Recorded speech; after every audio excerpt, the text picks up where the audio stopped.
Nehemia pasal yang ke-5 ayat yang ke-9. Firman Tuhan demikian. Kataku, tidaklah patut apa yang kamu lakukan itu. Bukankah kamu harus berlaku dengan takut akan Allah kita untuk menghindarkan diri dari cercaan bangsa-bangsa lain, musuh-musuh kita. Suara Anak Suporyo hari ini dengan judul Tidak Patut Jadi Kristen.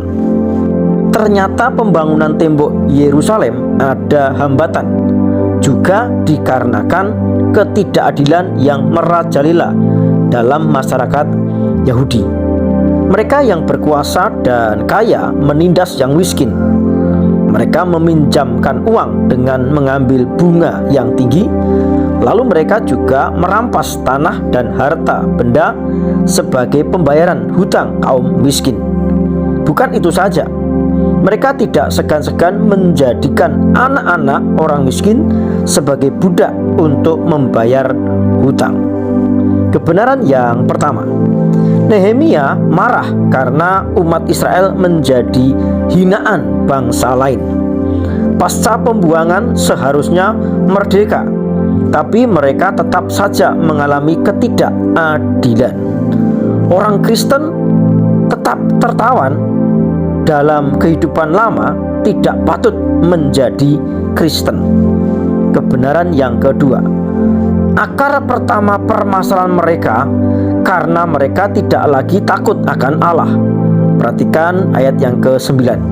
Orang Kristen yang tidak takut Tuhan, orang Kristen model seperti ini akan babak belur dan tidak patut jadi Kristen.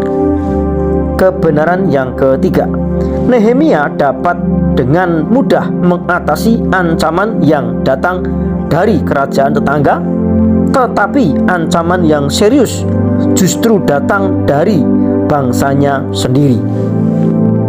Ancaman yang besar bagi gereja bukan datang dari luar, tapi justru dari dalam gereja sendiri. Orang dalam yang buat kegaduhan tidak patut jadi Kristen. Kebenaran yang keempat, segelintir bahkan satu orang Israel hidup jahat itu berdampak satu bangsa. Segelintir atau satu orang Kristen yang tidak akurat mencemarkan gereja, mencemarkan agama Kristen, dan mencemarkan nama Tuhan. Karena kita satu tubuh dalam Kristus.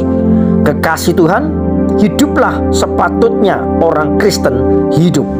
Hari ini saya mendeklarasikan, inilah waktunya menjadi orang Kristen yang patut dicontoh dan memberkati.